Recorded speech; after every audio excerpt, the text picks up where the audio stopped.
تم یہاں پر ڈرامے بازی کرتے ہیں، جناب امن کی بات کرو، اسلام تو امن کا درس دیتا ہے۔ ہاں، جو اسلام امن کا درس دیتا ہے وہی اسلام، جب اسلام پر عمل ہو رہے ہو تو وہی اسلام جنگ بدر کے اندر جانے کا بھی درس دیتا ہے۔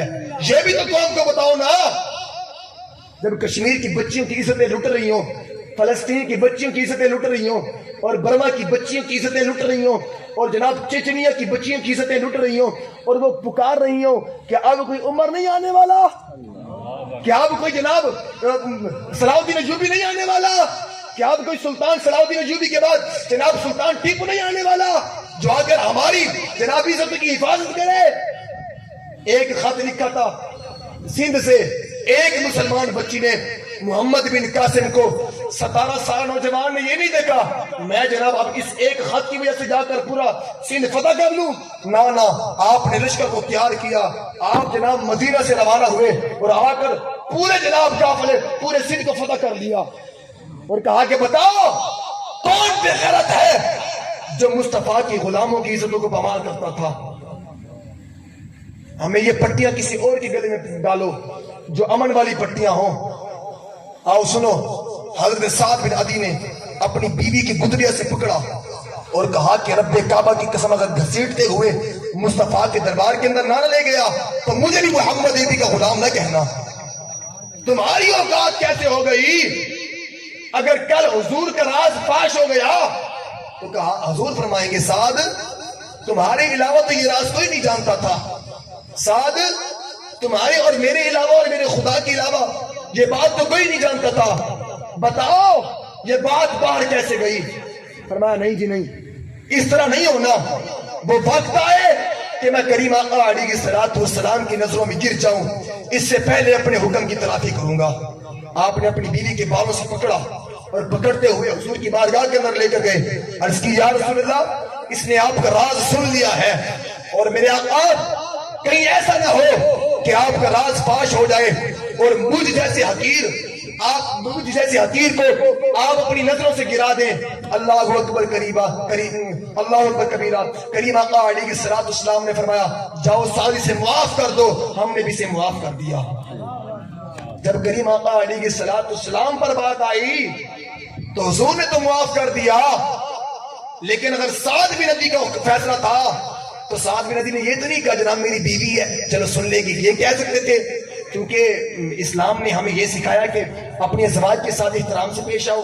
اسلام نے ہمیں سکھایا کہ نہیں سکھایا؟ ہم بھی کرتے ہیں اپنی ازواج کا احترام، اسلام نے ہمیں سکھایا ہے، درس دیا ہے ہمیں اپنے گھر والوں کے ساتھ اپنے اہل و عیال کے ساتھ ادب سے پیش آؤ۔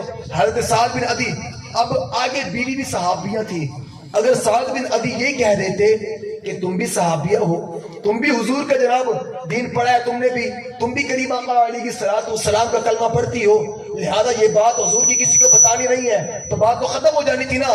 اور ہماری یہ اعتقاد اور یقین ہے کہ حضرت سعد بن عدی کے حکم کے بعد آپ کی زوجہ نے یہ بات کسی کو بتانی بھی نہیں تھی، لیکن نہ حضرت سعد بن عدی نے یہ بات کی نہیں ہے کہ جناب ہم اس کو امن سے جناب حل کرتے ہیں، نہ بلکہ گدڑیا سے پکڑا، بالوں سے پکڑتے ہوئے گھسیٹتے ہوئے کریم آقا علیہ السلام کے قدموں میں ڈال دیا۔ یہ ہے اسلام، یہ ہے امن۔ ہر امن وہ ہے کہ جس امن کے اندر کریم آقا علیہ السلام کی عزت ہو، ہم اس امن کو جوتے کی نوک پر رکھتے ہیں کہ جس امن کے اندر حضور کی عزت نہ ہو۔ ہاں جی، اب دیکھو کیوں جی سپر پاور امریکہ 20 سال تک ظلم و ستم کرتا رہا، اب کیسے جب اسلام وہ لے کر آئے تو اب امریکہ ان کے آگے دم ہلا رہا ہے۔ کیوں جی؟ یہ سارے یہاں کے ان کے غلام، یہ سارے ان کے کتے نہلانے والے، یہ ان کے آگے دم ہلاتے ہیں، وہ افغانیوں کے آگے دم ہلا رہے ہیں۔ ہم التماس کرتے ہیں کہ جناب ہم ان سے امن چاہتے ہیں، پھر انہوں نے بھی اعلان کیا نا جب تک مسئلہ کشمیر حل نہ ہو جائے، جب تک جناب کشمیر کی بچیوں کی عزتیں بچ نہ جائے، تم سے کسی امن کی توقع ہم نہیں رکھ سکتے۔ یہ ہے غیرت اسلام، یہ ہے امن، جس امن کا درس ہمیں اسلام نے دیا ہے۔ اور باقی جو تم ہمیں پٹیاں پڑھاتے ہو وہ امن کا درس نہیں ہے، وہ بزدلی اور بے غیرتی کا درس ہے۔ ہاں جی، اسلام پر حملے ہوتے رہے اور تم کہو کہ ہم بزدل بن کے دیکھتے رہے۔ ہم بزدل اور بغیرت بن کے سنتے رہے، چلو جی ہمیں اس سے کیا لگاؤ۔ میں نے قاری صاحب سے بات ہو رہی تھی وہاں پر، تو میں نے وہاں پر بھی یہ کہا تھا کہ تمہارا حال تو ان ملا اور پیروں کا جو ان باتوں پر جناب یہ درس دیتے ہیں کہ جناب امن کی بات کرو، ملک پاکستان کا امن خراب نہ کرو، ہم ان کے لیے کہتے ہیں ہاں تمہارے لیے کلندر لاہوری نے کہا تھا گلا گھونٹ دیا میرا اہل مدرسہ نے، کہاں سے آئے گی صدا لا الہ الا اللہ۔ لیکن اگر تمہاری یہ بات ہے اگرچہ بت ہے جبھی کی آستینوں میں مجھے ہے حکم ازاں لا الہ الا اللہ، یہ بات ہے اصل۔ ہاں تمہارے گلے گھونٹ دیے گئے ہیں ڈالروں سے، تمہارے گلے گھونٹ دیے گئے ہیں، لیکن نہ جینا تمہیں اب تمہاری آواز نہیں نکلے گی، لیکن پھر جو بھی ہو جائے اگر تم بغیرت بن گئے ہو، تم بزدل بن گئے ہو، مجھے بھی حکم ازاں ہے لا الہ الا اللہ، میں نے بھی کلمہ حق بلند کرنا ہے، میں نے اپنے مصطفیٰ کے دین سے غداری نہیں کرنی، اپنے رسول اللہ صلی اللہ تعالیٰ علیہ وسلم کی عزت و ناموس سے غداری نہیں کر سکتا، کیونکہ یہ سر کٹ سکتا ہے لیکن یہ سر کسی غیر کے آگے جھک نہیں سکتا۔ ہم پر ظلم کیے، ہم بھولے نہیں ہیں انشاءاللہ، خدا کی قسم میں اپنی بات کیا کروں، رب کعبہ کی قسم بس یہی بات ہے، تعریف یہی ہے اسی کتے پاک رسول اللہ دے۔ لیکن ایک بات عرض کر دوں، یہاں تک کہ انہوں نے تو یہاں تک کیا کہ جب میرے ابو کی عمر تقریباً 60 سال کے قریب ہے، میں اگر یہی عرض کروں تو مجھے یرغمال بنانے کے لیے میرے ابو کو اٹھا کر لے گئے، میرے بھائیوں کو اٹھا کر لے گئے کہ جناب یہ گرفتاری دے گا تو اس کو ہم چھوڑ دیں گے، چلو جی گرفتار کر لیا گیا، ہم بھی آ گئے۔ اب کیا ہوا، میرے سامنے سپریم کورٹ سے ابو کی ضمانت ہو چکی تھی، بات صرف اتنی تھی کہ اگر تنویر آ جائے تو ہم اس کو رہا کر دیں گے، ان کے ابو کو رہا کر دیں گے، ان کے جتنے بھی بندے پکڑے ہم رہا کر دیں گے۔ میں نے گرفتاری دے دی تھی تو حکم یہ تھا کہ جیسے وہ گرفتاری ہو ان کو چھوڑ دینا ہے، لیکن خدا کی قسم میرے ابو کی عمر ضعیف العمر ہے، میرے ابو مریض بھی ہیں، انہوں نے میری آنکھوں کے سامنے 18 گھنٹے تک میرے ابو کو ذلیل کیا، اور میرے پاس 18 گھنٹے کے بعد پرچہ لے کر آئے کہ اس پر سائن کر دو، تمہارے ابو کو بھی جانے دیا جائے گا، تمہارے جناب تمہیں بھی جانے دیا جائے گا۔ پرچہ کون سا تھا؟ پرچہ یہ تھا کہ ہم نے جناب ہم تحریک لبیک پاکستان سے ہمارا کسی قسم کا کوئی تعلق نہیں ہے۔ میں نے کہا نانا پترو یہ سر کٹ تو سکتے ہیں خدا کی قسم، یہ جناب جانے جاز تو سکتے ہیں، رب کعبہ کی قسم میرے ابو کیا ہیں، میری پورا اہل خانہ میرے پورے گھرانے کو تم کاٹ ڈالو، لیکن حضور کے دین کے ساتھ غداری نہیں ہوگی انشاءاللہ عز و جل۔ جرم صرف یہی ہے کہ ہم ناموس سے رسالت کی بات کرتے ہیں تو کوئی بات نہیں، تم جن آقاؤں کو تم کھاتے ہو بس فرق اتنا ہے کہ تم اپنے آقاؤں سے غداری نہیں کر سکتے، اور جن کریم کا ہم کھاتے ہیں ہم ان سے غداری نہیں کر سکتے۔ ہاں جی یہ ایک اہل خانہ کیا ہے، یہ ایک جان کیا ہے، اگر وہ ہزاروں، نانا ہزاروں نہیں، یہ ایک جان کیا ہے، اگر ہو کروڑوں، میں نے کہا نہیں یہ ایک جان کیا ہے، کروڑوں بھی نہیں، ہزاروں بھی نہیں، اربوں کربوں ہو تو ایک کر کے تیرے نام پہ سب کو بھرا کروں میں۔ ہاں جی بات یہ ہونی ہے۔ پھر کیا ہوا، ابو بھی مطمئن ہو گئے، کسی نے پوچھا ابو کو جناب جب رہا ہوئے بتاؤ جی کیا سب وہی جناب 60 سالہ زندگی کے اندر کبھی جیل کا منہ نہیں دیکھا، اب دیکھ کر آئے ہو؟ تو ابو کہتے ہیں میں مطمئن ہوں۔ مجھ سے پوچھا گیا بتاؤ تم کیا کہتے ہو؟ میں نے کہا ہم بھی مطمئن ہیں۔ کہا کہ وجہ کیا ہے؟ میں نے کہا وجہ صرف ایک ہی ہے، کی محمد سے وفا تو نے تو ہم تیرے ہیں، یہ جہاں چیز کا کیا وہ قلم تیرے ہیں۔ انشاءاللہ ہمارے قائد ہمیں بتا کر چلے گئے ہیں پترو، ہم جانتے ہیں کہ ہمیشہ کامیابی جو ہے نا یہ تکلیفوں کی کمر پر سوار ہو گیا کرتی ہے، اور ہم یہ جانتے ہیں انما العسر یسرا، انما العسر یسرا کہ بے شک ہر تنگی کے بعد آسانی ہے، ہر تنگی کے بعد آسانی ہے۔ تم جتنا ظلم و ستم کرتے ہو کر لو، تم جو کرنا چاہتے ہو کر لو، ہاں جو کرنا چاہتے ہو کر لو، لیکن اگر تم یہ توقع رکھتے ہو کہ ہم اسلام کا نام لینا چھوڑ دیں گے، ہم جو ہے بغیرت بن کے تمہاری باتیں سنیں گے، تو انشاءاللہ ایسا کبھی نہیں ہونے والا۔ ہاں جی، ہم تو یہ بات کرتے ہیں، تم تو ہمیں یہاں پاکستان میں گرانے کی بات کرتے ہو کہ پاکستان کی گلیوں کے اندر لبیک کا نہ لگاؤ. ہم کہتے ہیں ہمیں بارڈروں پہ جانے دو. خدا کی قسم اگر دلی پر لبیک یا رسول اللہ کا نعرہ لگا کر اسلام کا جھنڈا دلی کے جناب تاج محل پر نہ گاڑا، خدا کی قسم محمد عربی کا غلام نہ کہنا. یا رسول اللہ تم تو کشمیر کی بات کرتے ہو، تم تو کشمیر کی بات کرتے ہو. کشمیر کیسے آزاد ہوگا؟ ہمیں موقع تو دو نا ایک بار. خدا کی قسم کشمیر کیا پھر فلسطین کی بچیاں بھی دیکھیں گی کہ کیسے محمد بن قاسم کے وارث آئے ہیں. پھر برما کی بچیاں بھی دیکھیں گی کہ کیسے محمد بن قاسم کے وارث آئے ہیں. پھر جناب چیچنیا کی بچیاں بھی دیکھیں گی کہ کیسے محمد بن قاسم کے وارث آئے ہیں.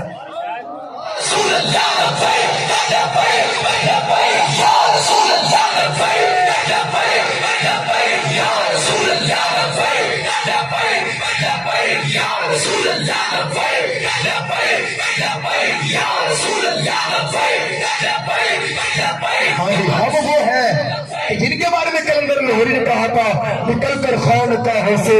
اگر تم کہتے ہو کہ ہم حسینی ہیں، ہم جناب امام حسین کی آل میں سے ہیں، لیکن اب تم ہے تم پر جب جناب عزت مصطفیٰ کا معاملہ آیا، جب دین اسلام کی بات آئی تو تمہارے جناب مرکتوں سے حق کی آواز ہی بلند نہ ہو سکی. میں نے کہا جا تو حسین کا نام لینا چھوڑ دو یا پھر جناب حسین حضرت حسین کا نام لینا چھوڑ دو یا پھر ان کی طرح ان کی رسموں کو ادا کرو. کہا کہ ان کی رسم کون سی ہے؟ ہم نے کہا کلندر لاہوری آپ بتائیں کہ ان کی رسم کون سی ہے؟ تو کلندر لاہوری بول پڑے، کہا کہ نکل کر خانقاہوں سے ادا کر رسم شبیری، یہ رسم خانقاہی ہے.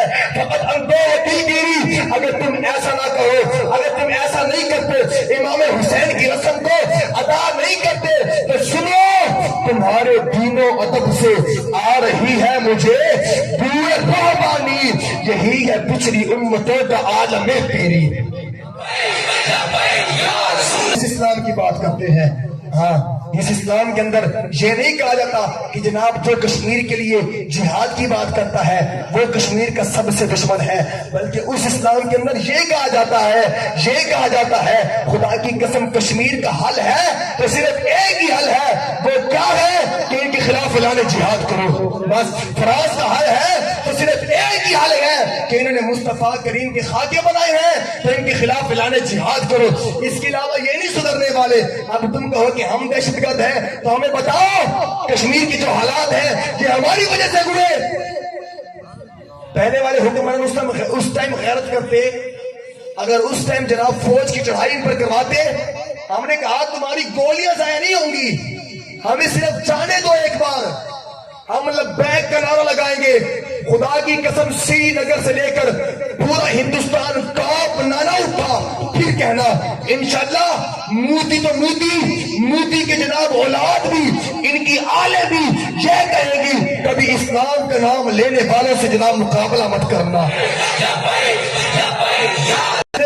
دہشت گرد کہا، تم نے کیا عالم کہا، صرف اس لیے ہم کشمیر بزور شمشیر لینے کی بات کرتے ہیں. خدا کی قسم پھر ہم نے حدیث پاک پیش کی کہ حضور نے فرمایا کہ جہاد سے صرف بندہ ایک ہی منہ موڑ سکتا ہے، یا تو حرامی ہو یا منافق ہو. ہم جانتے ہیں تم کن کی صف کے اندر کھڑے ہو، اس لیے تم ہمیں آگے آنے نہیں دیتے، کیونکہ جب تحریک لبیک والے آ گئے نا پھر انشاءاللہ جناب لال حویلی کا سارا چٹا کھولا جائے گا کہ یہ کس کی تھی، کس کے انڈر میں آئی، کیسے آئی، کس کو انعام دیا گیا اور کیوں انعام دیا گیا.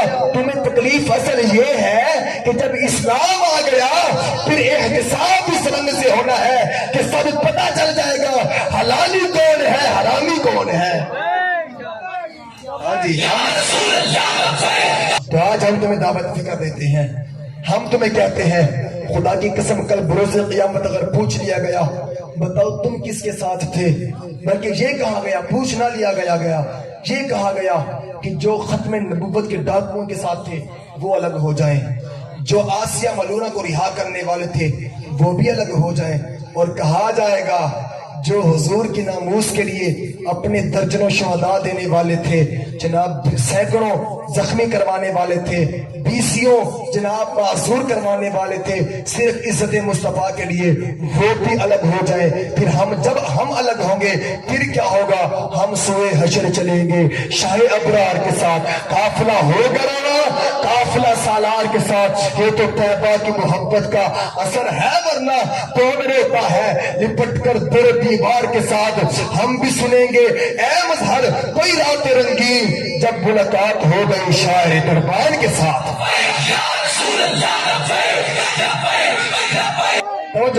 تم ہمیں مٹا سکتے ہو، ان جذبوں کو کیسے مٹاؤ گے؟ یہاں پر تو بچہ بھی کہہ رہا ہے یا رسول اللہ میرا بچپنا، میرے ماں باپ، میرے مال و متاع سب تم پر قربان ہے، بتاؤ کس کو تم دباؤ گے؟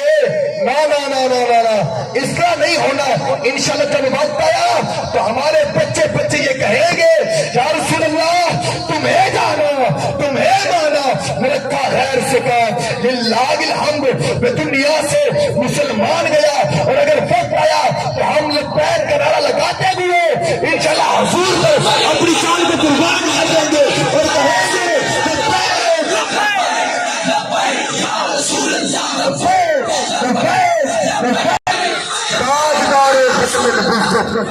بس آخری پیغام یہ دینا چاہتا ہوں، بیٹھے تشریف رکھیں۔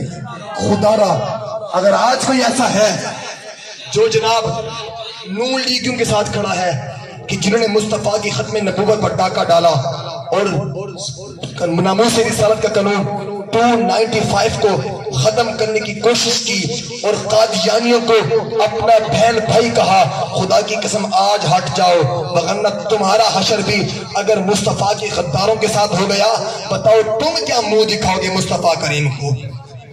ہاں آج سمجھ جاؤ، اگر تمہارا حشر ان کے ساتھ ہو گیا کہ جنہوں نے جناب آسیہ مسیح کو جناب بھگا دیا اور اس کے پیچھے ہزاروں علماء کو قید کیا اور ظلم و ستم کیا، تو مجھے بتاؤ پھر تمہارا کیا ہوگا؟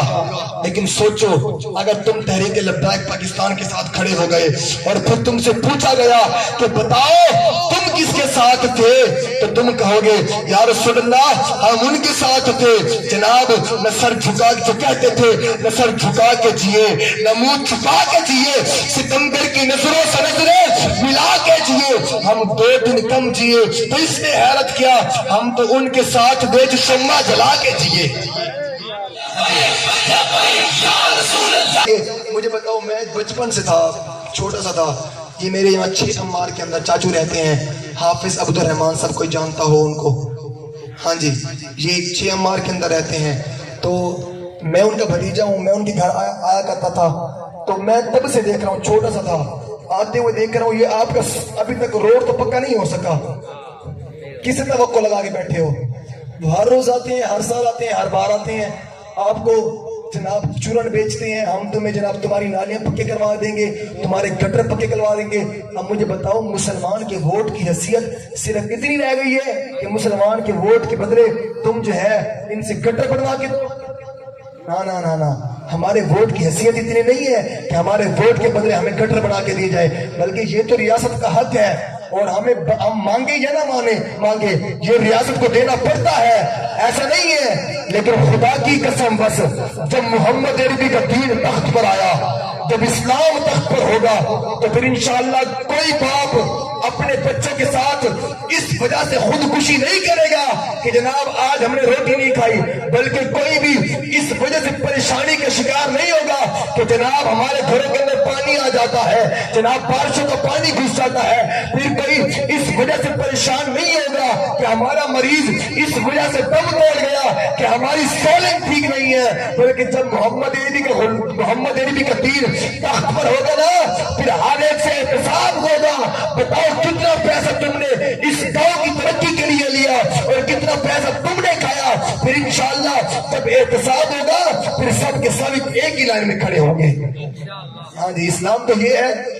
حضرت سیدنا ایک بزرگ صحابی تھے، میں بات کو ختم کرنے لگا تھا تو پرچی دے دی، میں آخری بات کر کے نا اجازت چاہ رہا ہوں۔ ایک بزرگ صحابی تھے، بکریاں چرایا کرتے تھے، جناب انہوں نے کہا کہ حضرت فاروق اعظم کے دور کے اندر سیدنا فاروق اعظم رضی اللہ تعالی عنہ نے جناب ان کو گورنر ایک جگہ کا بنا کر بھیج دیا. وہاں سے شکایتیں موصول ہونے لگی کہ ان کے اندر 3 عادتیں اور 3 خصلتیں ہیں. بس یہ شکایت ہے، باقی پوری عوام کا خیال رکھتے ہیں، پوری رعایا کے خیال کر رکھتے ہیں، تب تک سوتے نہیں ہیں جب تک پوری رعایا مطمئن نہ ہو جائے آج کے دن سے.